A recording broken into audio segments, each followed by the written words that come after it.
सावित्री फातेमा सद्भावना मंच आयोजित सर्वधर्मीय सद्भावना संमेलन संपन्न।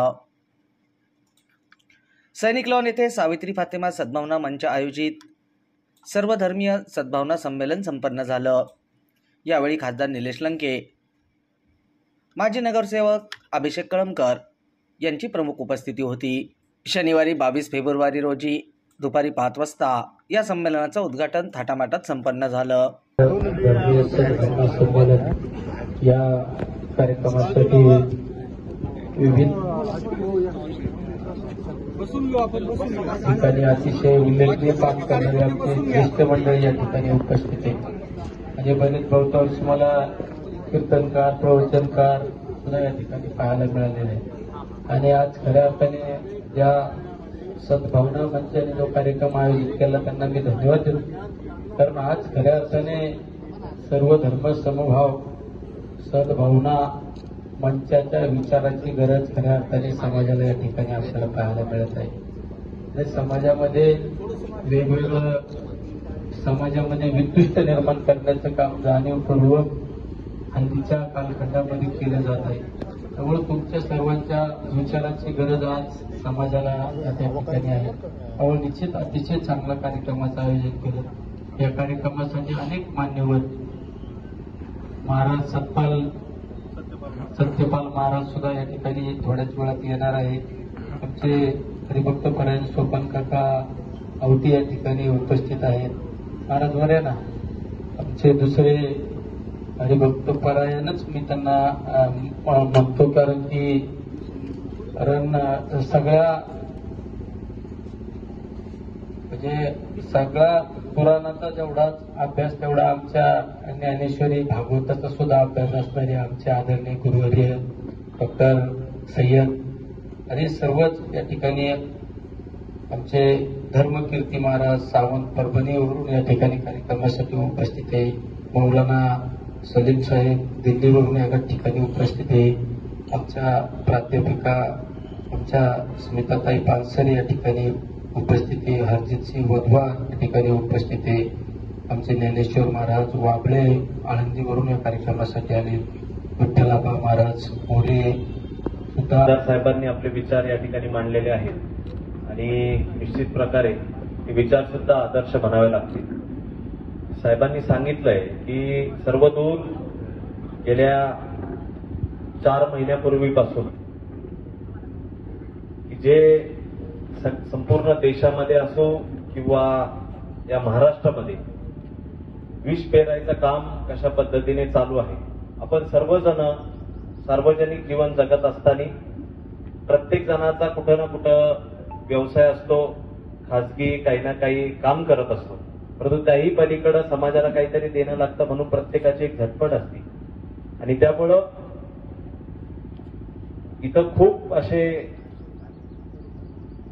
ज्येष्ठ असे या नगरमध्ये काम करणारे जर बघितले अनेक चेहरे आहेत, महाराज मंडळी आहेत आणि त्यांचे विचार आज खऱ्या अर्थाने मी नगर शहरामध्ये काम करत असल्यामुळं आम्हाला आमच्यासारख्या तरुणांना याची गरज आहे।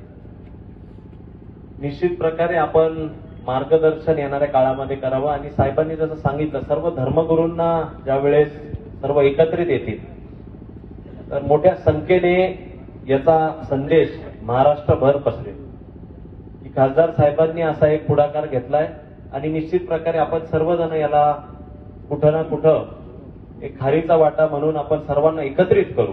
त्यासाठी मी सुद्धा कुठं ना कुठं एक तरुणांची जी पण आज फक्त तरुण मिरवणूक काढायला पुढे येत जरी असली परंतु अशा कार्यक्रमांना सुद्धा आपल्याला मेहनत करणं गरजेचं आहे। असे विचार आम्ही येणाऱ्या काळामध्ये पोहोचवण्याचं काम करू।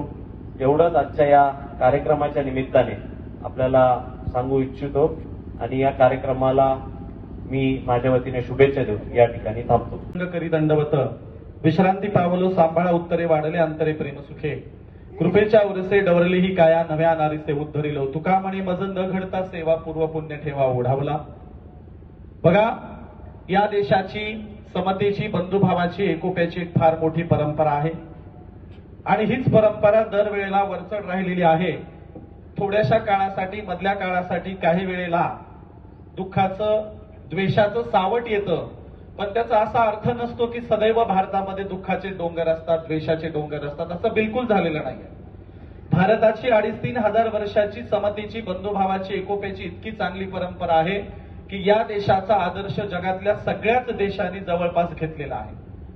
ज्या बुद्धाला भारतातून परागंदा व्हावं लागलं, त्याच बुद्धाचा, समतेचा, बंधुभावाचा, सलोख्याचा विचार जगातल्या 21 देशांनी घेतलेला आहे. आणि ज्या बुद्धाला त्याच्या भूमीतून परागंदा केलं, ज्या बुद्धाचा विचार स्वतःच्याच भूमीतून परागंदा केलं, आणि ज्यांनी ज्या बुद्धाचा विचार त्याच्या भूमीतून परागंदा केला, त्या वैदिकांना महाराष्ट्रातल्या संतांनी धोधो धुतलं आणि एखाद्या कपड्यासारखं दोरावर वाळवत घातला, असा महाराष्ट्राचा विचार आहे. हा महाराष्ट्रातला साधू संतांचा विचार वैदिकांच्या, सनातन्यांच्या, कर्मकांड्यांच्या, ब्राह्मणवाद्यांच्या छाताडावर नाचणारा हा विचार आहे. त्यामुळे महाराष्ट्रामध्ये कधीही या देशाचं, महाराष्ट्राचं एकोप्याचं हे जे वातावरण बिघडू शकत नाही. आणि म्हणून या देशातल्या संतांनी पहिल्यांदा जर कुणाचा आदर्श घेतला असेल तर तो बाहेरून आलेल्या सुफी साधू संतांचा आदर्श घेतला. आणि मग कबीर, रविदासांच्या पासून महाराष्ट्रातल्या नामदेवांच्या पर्यंत आणि गुरु नानकांच्या पासून आजच्या काल परवाच्या संत गाडगे महाराजांच्या पर्यंत सगळ्यांनी या देशात सुफी साधू संतांचा एकेश्वरवादाचा विचार घेतला आणि एकविधा भक्ती सांगायला सगळ्यांनी पुढाकार घेतला. थोडीशी 2 मिनिटं अगोदर पार्श्वभूमी सांगतो. या देशात सुफी साधू संत येण्याच्या अगोदर आणि भारतातली कोणतीही भक्ती चळवळ सुरू होण्याच्या अगोदर, कारण आपल्या सगळ्या भक्ती चळवळी साधारण 11व्या, 12व्या आणि 13व्या शतकात सुरू होतात. म्हणजे कर्नाटक महाराष्ट्राच्या सीमेवर जगज्योती बसवांना समतेचा धर्म काढतात, लिंगायत धर्म. त्यांच्याच समकालीन चक्रधर स्वामी या देशामध्ये परधर्म, प्रतिती धर्म काढतात आणि त्यांच्याच समकालात संत नामदेव भागवत धर्माची घोषणा करतात. या भागवत भक्ती धर्मांच्या अगोदर या देशात सुफींचं आगमन होतं. सुफींच्या आगमनाच्या अगोदरची काय परिस्थिती आहे तर या देशात प्रचंड जातीयवाद आहे, अस्पृश्यता आहे, घृणा आहे, भेदभाव आहे आणि एकमेकांना हीन मानण्याचं वातावरण आहे. मंदिराच्या पायरीला उभं राहायचं, बाहेरून दर्शन घ्यायचं, काय दान धर्म टाकायचं ते बाहेर टाकायचं, निघून जायचं, अशी परिस्थिती आहे. तेल्याला मंदिराच्या समोरून जाताना 2 पळ्या तेल मंदिराला फुकट द्यावं लागायचं. सुताराने कुठेही व्यापाराला जाताना सगळ्या काही दान धर्म मंदिराला द्यायचं असं ठरलेलं आहे. प्रचंड वर्णव्यवस्थेचा, जाती व्यवस्थेचा अंमल या देशात सुरू आहे. अशा वेळेला कॉम्रेड शरद पाटील म्हणतात बोधिसत्वासारखं सुफींचं आगमन होतं. बोधिसत्वासारखं कसं काय? कारण नेमक्या बौद्ध भिक्षूंच्या कत्तली झाल्यात. या देशात बौद्ध धर्म उरलेला नाही आणि समतेचा विचार सांगायलाही कुणी नाही. अशा वेळेला पुन्हा बौद्ध भिक्षूंच्या सारखंच पांढऱ्या दाढ्या वाढून सुफी साधू संतांचं आगमन होतं आणि ते समतेचा, बंधुभावाचा, हृदयात असलेला विचार पुन्हा भारतीयांच्या मनात जागवतात आणि सांगतात आपण सगळे समान आहोत. त्यांनी या देशातल्या अस्पृश्य मानलेल्यांना कडकडून मिठी मारली. विचार करा, मधल्या 300-400 वर्षामध्ये कुणी अंगणात सुद्धा उभं राहू देत नाही. त्याला कडकडून मिठी मारलेल्या सुफी साधू संतांबद्दल काय वाटलं असेल? सगळे अस्पृश्याच्या सुफी साधू संतांच्या जवळ जाऊन अश्रू गाळायचे आणि म्हणायचे आम्ही याच समतेसाठी गेले 200-300 वर्ष झालं तरसत आहोत. एखाद्या सुफीने अंगणामध्ये आश्रमाच्या बाहेर असलेल्या एखाद्या गोरगरीब भिक्षूला, गोरगरीब भंग्याला, गोरगरीब जातीच्या अस्पृश्याला हाताला धरायचं आणि आपल्या खानखामध्ये, आपल्या सुफी आश्रमात न्यायचं आणि त्याला एका ताटात जेवायला घेऊन बसायचं. ज्या अस्पृश्याला अंगणाच्या बाहेर उभं केलं जायचं त्याला एखादा सुफी साधू संत आश्रमात घेऊन जेवायला घालत असेल तर त्याला काय वाटलं असेल? आणि म्हणून आश्रमात जेवायला घातलं. एखादा गोरगरीब जरा नमाज पडायला सगळ्यात अगोदर आला तर पहिल्या रांगेमध्ये कुठल्याही जाती धर्म पंथाच्या एखाद्या भनंग भिकाऱ्याला पहिल्या रांगेत नमाज पडता आली आणि एखादा मोठा त्या भागाचा सरंजामदार जरी आला तरी चप्पल बूट सोडण्याच्या रांगेत त्याला शेवटी नमाज पडावी लागली. इतकी समता बघून या देशातले हजारो लाखो लोक इस्लाम मध्ये दाखल झाले, ते केवळ सुफी साधू संतांकडे बघून. आणि म्हणून असं म्हटलं जातं आयतीचा अर्थ होता आणि आपण सर्व धर्मीय इथे जमलेलो आहोत याच भावनेने. पैगंबरांचा एक उपदेश मी आपल्या सर्वांसमोर ठेवू इच्छितो. याच आपल्या विषयाशी घनिष्ठ संबंधित. पैगंबर सल्लल्लाहु साहेब म्हणाले, लोकांनो का मी तुम्हाला सांगू की श्रेष्ठतम असं सत्कर्म कुठलं आहे? आणि आवर्जून म्हटले पैगंबर, असं सत्कर्म जे नमाज, रोजा, हज किंवा जकात पेक्षाही श्रेष्ठ असावं. श्रेष्ठतम असं सत्कर्म सांगू? लोक म्हणाले जरूर सांगा, कोणतं आहे ते? पैगंबर साहेब म्हणाले, जोडा त्या दोन भावंडांना ज्यांच्यामध्ये द्वेष आहे, भांडण आहे, वाद आहे. हे जोडण्याचं काम, हे सद्भावनेचं काम, ये सबसे बड़ी नेकी. पाया तो उन्होंने बिठाए वाले मुसलमानों को क्या खाक तुम उठाओगे? या देशात सीएनआरसीच्या नावाखाली मुसलमानांना त्रास द्यायचं सुरू झालं. आणि या देशातले मुसलमान काही अरबस्थानातून आलेले नाहीत. या देशातले सगळे मुसलमान पाटलाचे पटेल, माळ्याचे बुनकर, तांबोळ्या तेल्याचे तांबोळी, पानसरे, चौधरी, कलबुर्गी किंवा देशमुख, पाटील हे सगळे आमच्यातलेच कन्व्हर्टेड मुस्लिम आहेत. हे आमच्या सख्या भावंडांमधून सुफी साधू संतांच्या मार्गाने गेलेले आहेत. हा सुफींचा विचार पुढे जगज्योती बसवांनांनी, हा सुफींचा विचार संत नामदेवांनी, हा सुफींचा विचार परधर्माचे संस्थापक कुणी चक्रधर स्वामींनी सांगितला. आणि म्हणून सुफींच्या जोडीला या देशामध्ये अनेक साधू संतांना सुफीचा, समतेचा, बंधुभावाचा, एकोप्याचा, सलोख्याचा, विशेषतः एकेश्वरवादी भक्तीचा हा मार्ग आवडला आणि अनेकांनी आपापल्या परीने सांगायला सुरुवात केली. या देशामध्ये चक्रधर स्वामी काय सांगतात? स्त्रियांना, पुरुषांना जीव असतो, मग स्त्रियांना जीवली असतात का? अहो, स्त्री पुरुष समान असतात. कुणालाही विटाळ पडायची गरज नाही. काल त्या आपल्या काय मराठी साहित्य संमेलनाच्या तारा भवाळकरांच्या त्या भाषणाचं फार महाराष्ट्रात कौतुक चाललंय. अरे ज्या तारा भवाळकर ज्यांच्या नावाने विटाळाला विरोध करतात, त्या चक्रधर स्वामींचं काल नाव घेत नाहीत. लक्षात घ्या, कालच्या मराठी भाषेच्या साहित्य संमेलनात तारा भवाळकरांना चक्रधर स्वामी आणि परधर्माचा विसर पडला. अत्यंत निषेधार्ह आणि निंदनीय बाब आहे. चक्रधर स्वामी अगोदर सांगतात महाराष्ट्रामध्ये निर्माण झाले. मग एक छोटासा तुम्हाला किस्सा सांगतो. एक हिंदू माणूस, एक साधा नॉन मुस्लिम माणूस एका सुफींच्या आश्रमासमोरून दररोज जायचा. आश्रमात जिवंत सुफी राहायचे. त्या सुफींकडे बघायचा आणि दरवाजातूनच नमस्कार करून पुढे जायचा. बाजूचे 2-3 मुस्लिम म्हणायचे, बघा का हिंदू त्या मधल्या त्या दर्गात राहणाऱ्या एका सुफीला बाहेरूनच नमस्कार करून जातो, याचा मजाक उडवू आपण. एका दिवशी 2-3 मुस्लिम आले. ते म्हणे, तुला एवढा सुफी आवडतो तर त्याचा धर्म का नाही स्वीकारत? एका हिंदूला काय प्रश्न केला बाजूच्या मुस्लिमांनी, तुला एवढा तो सुफी आवडतो तर त्याचा धर्म का नाही स्वीकारत? तो म्हणला, त्यांच्याकडे बघून धर्म स्वीकारू तर त्याचं पालनच मला करणं व्हायचं नाही. त्यांच्याकडे बघून मी धर्म स्वीकारू तर मला त्याचं पालन करणं व्हायचं नाही. आज तुमच्याकडे धर्म बघून स्वीकारू तर मला मूर्ख व्हायचं नाही म्हणला. आजच्या काळात अशीच परिस्थिती झालेली आहे. निव्वळ मूर्खांचा बाजार आहे. आणि म्हणून आम्हाला नीट सुफींचा विचार सांगता आला पाहिजे. ज्या सुफींच्या विचाराने प्रथम प्राधान्य माणुसकीला दिलं. लक्षात घ्या, ज्या सुफींनी प्रथम प्राधान्य कशाला दिलं? समजा एखादा हिंदूला ते बसला का माझ्यासोबत नमाज म्हण, तो म्हणाला का माझ्यासोबत कलमा पड, तो म्हणाला ये तुला उपचार करायचे का, तुझ्या जखमा मी धुतो, तुझ्या मनाची मनशांती होईल, असं तुला मी चांगलं औषध सांगतो, तुझ्याशी सलोखा वागतो. सगळ्या सुफींनी प्रथम प्राधान्य ह्युमॅनिटीला दिलं, माणुसकीला दिलं, नंतर धर्म. आमचं उलट आहे. मी एक जणाकडे उर्दू शिकायला गेलो. ते म्हणते त्याने रजिस्टरवर नाव दिलं. म्हणले आजपासून तुम्ही अब्दुल, तुम्हाला उर्दू शिकवतो म्हणले. अरे म्हणलं पहिल्याच खेपेला अब्दुल का? असा कार्यक्रम आहे आमच्याकडं. सुफींचा विचार सांगायचा नाही, कुठल्या तरी काहीतरी सगळ्या वर्गावरच्या सगळ्या लाईन घेऊन यायच्या.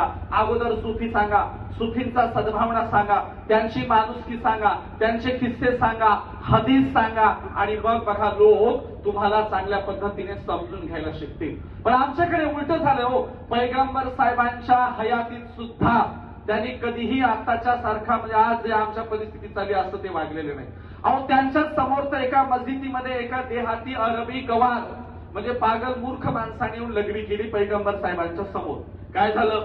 एक जणाने तलवार काढली 6 लोकांपैकी एक जणाने, आणि म्हणाले याला बघतोच.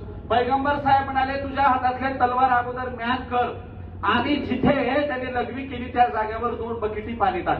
त्यांनी त्या जागेवर 2 बकेटी पाणी टाकलं. पैगंबर साहेब त्या 6 म्हणाले तुझ्या जागेवर जाऊन बसतो. बसला. पैगंबर साहेबांनी फक्त 2-3 ओळीमध्ये ज्याने लग्नी केली होती त्याला सांगितलं, बघ इथे आम्ही दररोज नमाज पढतो, इथे चर्चा करतो, अशी आमची ही पवित्र जागा आहे, परत असं काही कृत्य करू नको, एवढं ते म्हणाले. आणि त्यांनी त्यांचं पूर्वीचं प्रवचन चालू केलं. त्या देहाती अरबीचा अंतरात्मा हृदय जाग झालं. तो खेड्यात गेला, तो मला यांच्याबद्दल जे अफवा पसरवता हे तसे लोक बिलकुल नाही, यांचा प्रमुखच प्रचंड प्रेमळ आहे, दयावान आहे, करुणाशील आहे. आजूबाजूच्या सगळ्या खेड्यातले लोक इस्लाम मध्ये गेले, पैगंबर साहेबांचा विचार स्वीकारला. आणि म्हणून आमच्याकडे तर छोटीशी अफवा झाली की लगेच मारामारीला उठतो, छोटीशी काही गोष्ट झाली की लगेच आम्ही चिडतो. आणि म्हणून आम्ही चांगल्या पद्धतीने हा विचार समजून घेतला पाहिजे. मी नेहमी म्हणत असतो, एक अजीब सा मंजर नजर आता है, एक अजीब सा मंजर नजर आता है, कतरा कतरा समंदर नजर आता है, कहा बनाऊ शीशे का महल, हर हात में पत्थर नजर आता है. अशी परिस्थिती आताच्या काळात झालेली आहे. आणि म्हणून आम्हाला आता चांगल्या पद्धतीने आमचे विचार तुम्ही समजून घ्या, तुमचे विचार आम्ही समजून घेऊ. वारकरी लिंगायत महानुभावांचा विचार तुम्ही समजून घ्या, आम्ही कुराण हदीस समजून घ्यायला 4 पावलं पुढे टाकू. तुम्ही आम्हाला बोलवा, आम्ही तुमच्याकडून समजून घेऊ, आणि तुम्ही देखील आमच्याकडे या, आम्ही तुम्हाला समजून सांगू. आणि म्हणून हे वातावरण पूर्वीला होतं नव्हतं असं नाही. बघा, ज्या आपण नगरमध्ये उभे आहोत त्या नगरच्या चांदबीबी यांचा पुतण्या, काय नाव त्याचं, दुसरा इब्राहिम शहा, या चांदबीबी साहेबांचा पुतण्या, ज्याने मराठी भाषेमध्ये, दख्खनी भाषेमध्ये इतकी सुंदर काव्य लिहिली, ज्याच्यामध्ये महाराष्ट्राच्या मातीच्या साधू संतांना अभिवादन केलं, सरस्वतीवर काव्य लिहिलं, गणपतीवर काव्य लिहिलं, ज्याने हे सगळं काव्य लिहिलं त्याचं भरण पोषण पालन पोषण करणाऱ्या चांदबीबी होत्या, सुफी परंपरेचा वारसा असणाऱ्या नगर जिल्ह्यातल्या. मोठं जे ब्राह्मणांच्या ताब्यात आहे त्यांना वाटतं नसलेली पुदाक, हे सगळे दिंडीतले लोक मंदिरात आले तर काय करायचं, आणि पाऊसच नाही थांबलं तर हे पुन्हा 2 दिवस इथंच थांबतील. म्हणून समोरच्या लोकांनी मंदिराचे दरवाजे बंद केले. ही माणसं काही आडोशाला उभी आहेत, तुकोबराय तर पावसातच दिंडीत उभे आहेत. बाजूला एक मस्जिद आहे आणि मस्जिदी चर्चा चालू है, तुकाराम बहुत बड़े संत है, वो भीग रहे, उनको जरा लाना चाहिए. सगळे मस्जिदीतले लोक गेले आणि तुकाराम महाराजांना दिंडीसह मस्जिदीत घेऊन गेले. पाऊस काय थांबेना. संध्याकाळची शेवटची नमाज झाली. ते म्हणले आमचे सगळे रोजच्या नमाजी संपल्यात, आता तुमचं वारकऱ्यांचं काय असतं ते चालू द्या. म्हणले आता मस्जिद तुमच्या हातात. तुकोबराय म्हणले आमचं काही नसतं, कीर्तनाने समारोप असतो. ते सगळे मस्जिदीतले म्हणले आम्ही कीर्तन ऐकू, आता तुमचं कीर्तन सुरू करा. तुकोबरायांनी विचार केला, एकेश्वरवाद मानणाऱ्यांच्या मस्जिदीत आज कीर्तन करायची वेळ आली आहे. तुकोबरायांनी अभंग घेतला, अल्लाह देवे अल्लाह दिलावे, अल्लाह दारू अल्लाह खिलावे. तुकोबरायांनी एकेश्वरवादाचं महत्व सांगणारा, अल्लाहचं महत्व सांगणारा अभंग घेतला.